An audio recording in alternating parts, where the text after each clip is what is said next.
ఇంకా మా వారు మార్నింగ్ షాప్ తీయంగానే ఇవన్నీ అడుగుతారనుకున్నాను. ఇంకా మా వారైతే షాప్ తీసిన తర్వాత చెప్తారని అయితే వెళ్తున్నాననమాట. ఇంకా ఆయన దగ్గరికి వెళ్తామేమో కానీ నాకు టెన్షన్ వచ్చేస్తుంది. ఏం మాట్లాడాలా, ఎలా మాట్లాడాలా అని. ఇంకా నేను అలా వెళ్ళి గోడకాడ నుంచోగానే మా వారైతే షాప్ లోపల నుంచి బయటకు వచ్చి నా ఇంటికి చూస్తున్నారనమాట. ఇంకా మా వారిని అయితే అడగటానికి నాకు టెన్షన్ వచ్చేస్తుంది.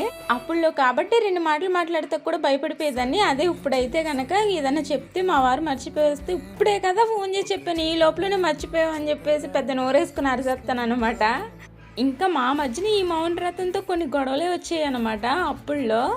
ఇప్పుడైతే కనుక ఇంకా మా వారు నన్ను రిక్వెస్ట్గా అడుగుతారు, కొంచెం గ్యాప్ ఇవ్వ, నేను మాట్లాడితే ఎప్పుడు చూసినా లొల్లలో వాగుతూనే ఉంటావు, నోరు నొప్పి రాదా నీకు అని చెప్పేసి. అప్పుడులో ఎవరన్నా ఏదన్నా అంటారేమోనని చెప్పేసి చాలా భయం ఉండేది.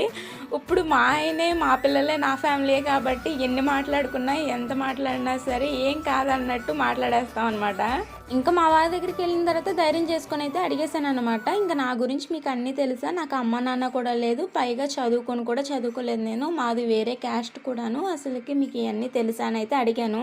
ఇంకా మా వారైతే నేను ఇవన్నీ తెలిసే నేను ఇష్టపడ్డానని అయితే చెప్పారనమాట. ఇంకా నేనైతే అన్నాను, ఇంకా మీకు ఏం అనిపించదా, అందరూ చదువుకున్నారు, మా ఆవిడే చదువుకోలేదు అని చెప్పి ఎప్పుడు అనిపించదా మీకు బయటికి వెళ్తే అని చెప్పి అంటే, ఇంకా మా అమ్మ నాన్న కూడా చదువుకోలేదు అలాగని చెప్పి వాళ్ళని వదిలేదు కదా, అలాగే నిన్ను కూడా జీవితాంతం బాగా చూసుకుంటానని అయితే చెప్పారనమాట.